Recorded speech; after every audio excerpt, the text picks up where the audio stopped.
Hello, today we have Rosa with us and I'll have her introduce herself. Hi, I'm Rosa Salazar. Rosa, how long have you had CBS? I developed it in 2014. And were you diagnosed right away or did you have a couple years or how much time did you have till diagnosis? It was a few months. I started in December 2019, and then by March 2015, it was like December, January, February, March, and I was getting these episodes of vomiting every single month right before my period started. And it would go on for like days or weeks sometimes, and I didn't know what was going on. I thought I had a stomach bug, but I would go to the emergency room and they told me I didn't have anything. So in March, my potassium went into critical condition. I had been vomiting for like weeks and my numbers got really low. Then I got admitted into the hospital, and that's like maybe 3 days into being admitted, that's when they diagnosed me with CBS. Okay, and were you diagnosed with anything before they diagnosed you with CBS? I already had PTSD. I was already bipolar, schizophrenic, borderline personality disorder.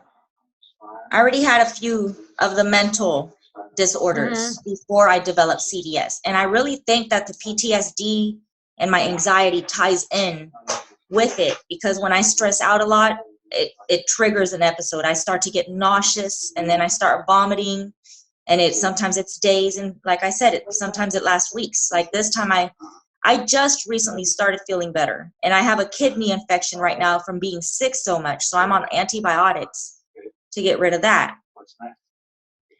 And since you've been diagnosed, have you found anything that has helped with your CBS?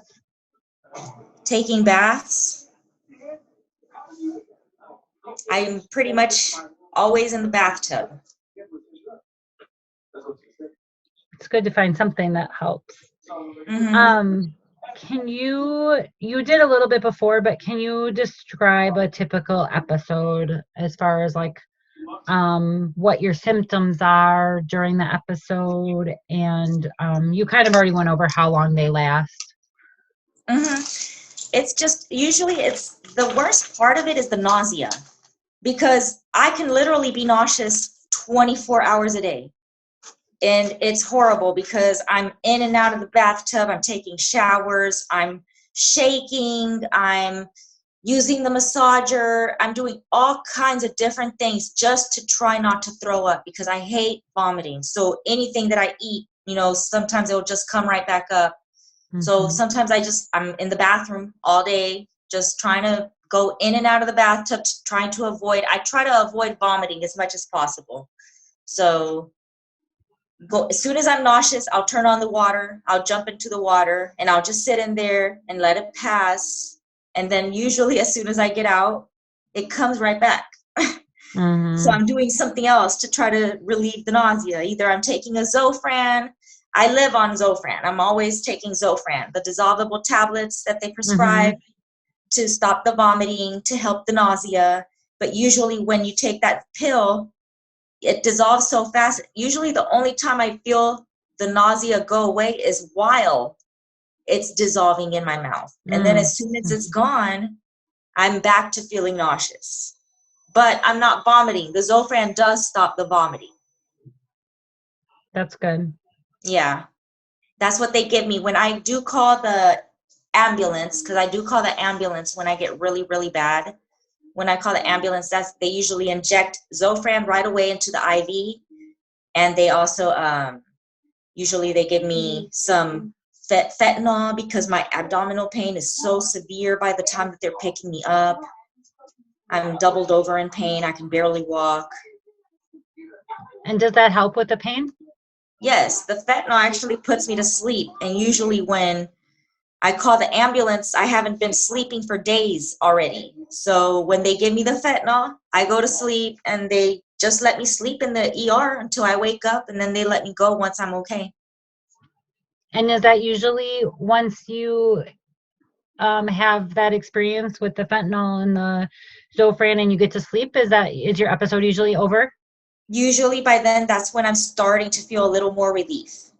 Okay. If there was one CVS symptom you could get rid of, what would it be? The nausea. The nausea. Yes, I hate the nausea.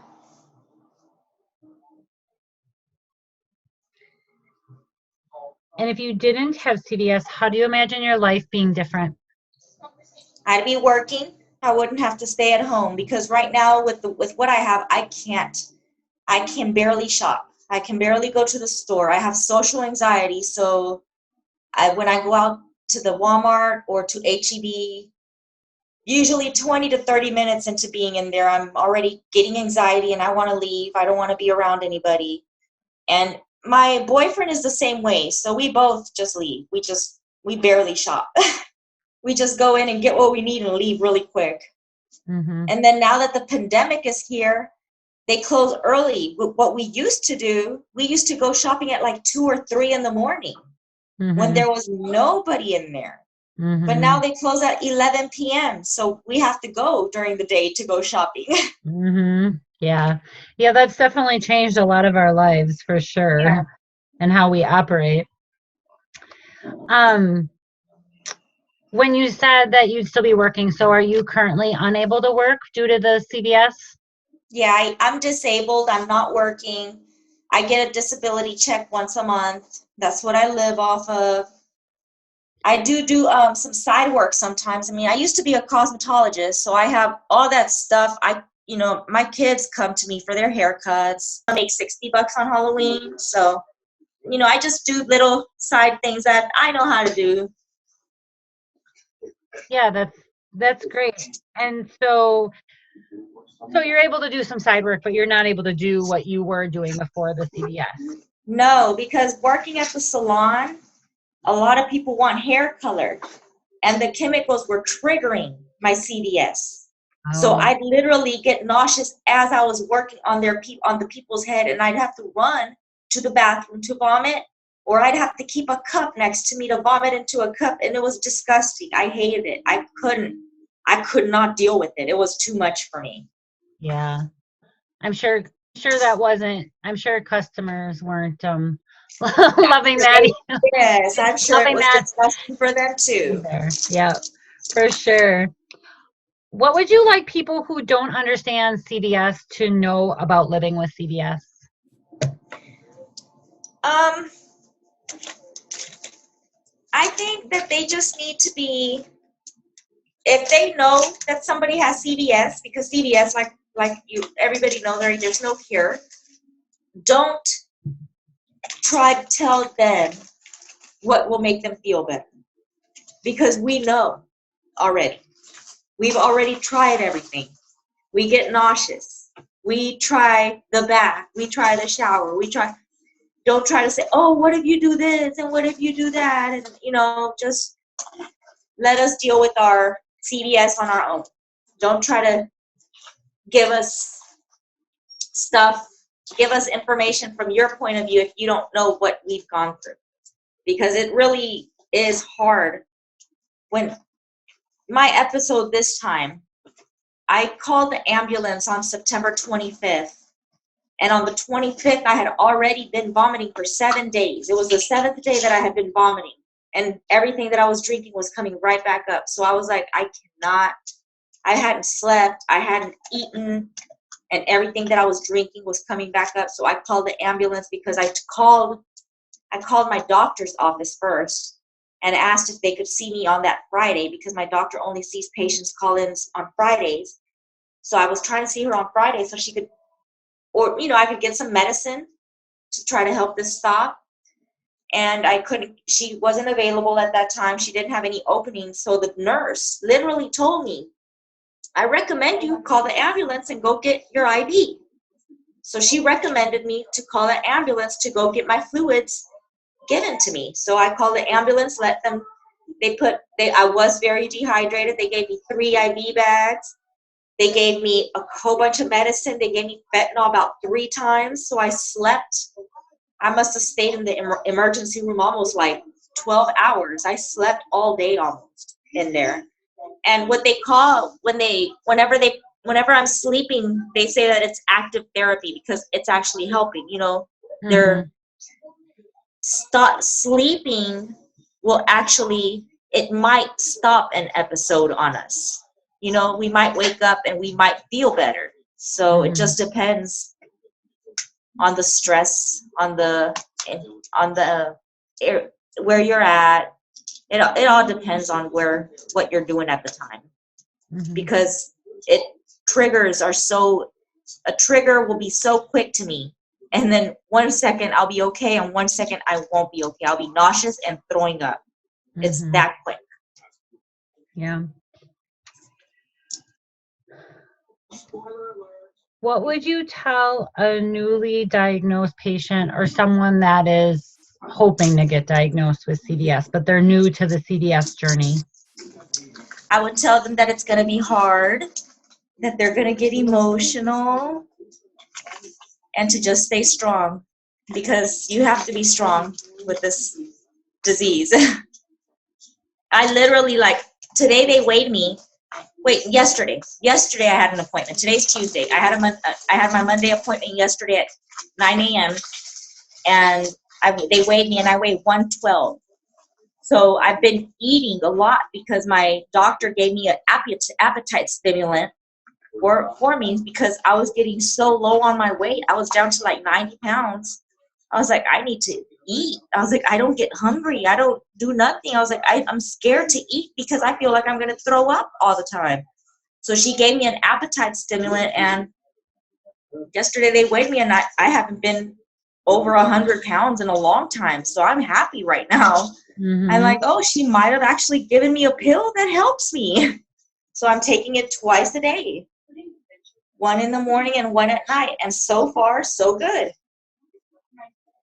Yeah, that's great. That's good that they can help you with that part, because that is a huge struggle, I know, for a lot of people. And I It's think very if you, hard if you wake up nauseous, but you're hungry. right. It's so hard because you're like fighting in your head, like, should I make something or should I not? Because you don't know, if you eat it, you might get sick, and it might be weeks before you're okay. So it scares you. You know, Mm-hmm. it's like that for all of the CDS patients. They're all scared of a little food trigger or stress or somebody screaming at them and causing, like the other day, I was just chilling and I heard yelling outside of my house. Somebody was fighting outside of my house, outside of my apartment, and it made me get anxious, and I got anxiety, and I started to feel nauseous. And I was like, oh my God. I was like, I don't want to get sick again, because I had already stopped the vomiting. So I just kind of like closed my eyes and went to the bathroom and just let myself kind of meditate, be in the quiet bathroom, turned on the water, let the hot water run, and then I got into the tub, and then I soaked, and then I was okay. Mm-hmm. So it kind of distracted me from the whole fight that was going on outside. Mm-hmm. That's great that you could use those tools for sure. Did CVSA help you, and if so, how? Did what? Did CVSA help you, and if so, how? Oh, yes, they did. They actually told me to contact the association organization online to request the pins and to request CVS awareness things, because they were like, oh, no, you need to contact them directly. I was like, okay. So I did. So they did help me, and they responded very fast. Nice. Very good. What one word? It's going to be home soon. What one word would you use to describe CVS? I already told you, I hate saying it. HE double hockey sticks. Oh, that's right. Yes. It is hell on earth. It really is. It's like you want to live, but you feel like you're dying. Because when I called September 25th, when I called the ambulance, I was walking around telling my boyfriend that I felt like I was dying. I was like, I feel like I'm dying right now. And he was like, call the ambulance. As soon as I started saying that, he said, call the ambulance. I was like, all right. So I called them. I know when I have to call. I know when I can't even walk 5 feet without dropping to the ground. I have to Mhm. just stay in bed. Mhm. Yeah. It must be worse. Hey, did you put avocado in there? There's avocado in it. That looks good. Good food. My friend is eating a Subway sandwich, and she brought me a cheddar broccoli soup, and I was able to eat half of it, and then I put the rest of it in the microwave. I'll eat it later. Well, that's good. I'm glad you were able to eat something. That's always a victory, right? Is there anything else that you want to share with people about CBS or about your story? I think that CBS has changed me in a good way. I'm so much nicer to people now. Really? Yes, I am. I really am. It's changed me a lot. Well, you've been through a lot. I feel like I live my life, like it's the last day. Because in August, I could have died because I had acute kidney injury. So my kidneys almost failed on me in August when I went to the ER. They kept me there for so long, and they were like, "We need to keep giving you IVs until you're better." So they just kept giving me more fluid, and then finally they started seeing my numbers come up, and I felt like I was dying in August, and then September, October, and then in October I got sick again, in September I got sick again right before I started my period, and then when I went on my checkup, it's the rice. I'm cooking rice. Oh my God, I lost my train of thought. No, that's the front door. That's the front door. It's okay. She's about to leave. Sorry, Yeah, babe. I am. She brought us a cheddar broccoli soup. But what was the last question? Oh, I was just asking if you wanted to share anything, and you. Oh yeah, what I was saying, how it's made me into a lot better person.